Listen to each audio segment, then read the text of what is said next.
গতকাল সকালে কক্সবাজার থেকে মোটরসাইকেল চালিয়ে বরিশালে ফেরার পথে মাদারীপুরের শিবচর এলাকায় সড়ক দুর্ঘটনায় তার মৃত্যু হয়। এর একটি দল নগরীর 29 নং ওয়ার্ডের বাগিয়া এলাকা থেকে অরিনবাবুর ব্যবহৃত মোটরসাইকেলটি উদ্ধার করে। এ সময় দুর্ঘটনায় ক্ষতিগ্রস্ত হওয়া মোটরসাইকেলের চেচিসের মধ্যে অভিনব পদ্ধতিতে লুকিয়ে রাখা 3150 পিস ইয়াবা উদ্ধার করা হয়।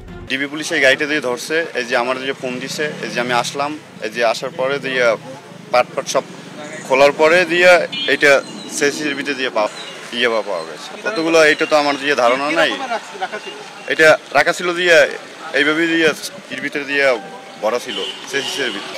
গোয়েন্দা পুলিশ বলছে, মাদকাসক্ত অবস্থায় মোটরসাইকেল চালিয়ে বরিশালে ফেরার পথে দুর্ঘটনায় অরিনবাবুর মৃত্যু হলেও তার সাথে থাকা আরেক সঙ্গী ফারদিন নিহতের মোটরসাইকেলটি ট্রাক ভাড়া করে বরিশালে নিয়ে আসেন।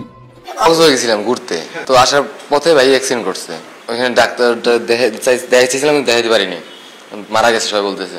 আমি গাড়ি নিয়ে আসতে নিয়েছিলাম, তখন তো স্যার টিম আর কি ধরলো না, আমি তো জানি না বিস্তারিত, সম্পূর্ণ জানি না ডিটেলস, তো এই পাইলো। কিসের লিখে ধরছে তো এই এ সময় মোটরসাইকেল বহনকারী ট্রাক আটকে তল্লাশি করলে মোটরসাইকেলের চেচিসের মধ্যে লুকিয়ে রাখা 3150 পিস ইয়াবা উদ্ধার করা হয়। নিহত অরিনবাবু নগরীর রূপাতলী এলাকার বাসিন্দা। বরিশাল মহানগর গোয়েন্দা শাখার একটা তথ্য ছিল যে কিছু লোক বরিশাল থেকে 2 জন লোক ট্যুরে গেছে কক্সবাজার, এবং এই ট্যুরের নাম করে তারা ইয়াবা পাচার করবে, এই তথ্যের ভিত্তিতে, এবং তারা আজকে আসতেছে, এই তথ্য ছিল। তো আমরা আমাদের জুরিডিকশনে ওয়েট করতেছিলাম, কিন্তু যেই টাইমে এরা বরিশাল আসার কথা আসতেছে না, তখন আমরা তথ্য পেলাম যে একটি গাড়ি শিবচর এলাকায়, মাদারীপুরের শিবচর এলাকায় অ্যাক্সিডেন্ট করছে। এই 2 জনেরই একটি গাড়ি।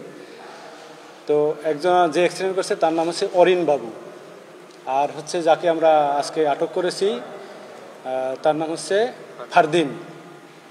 তো ফারদিনের গাড়ি এবং অরিনবাবুর গাড়ি আমরা তল্লাশি করি।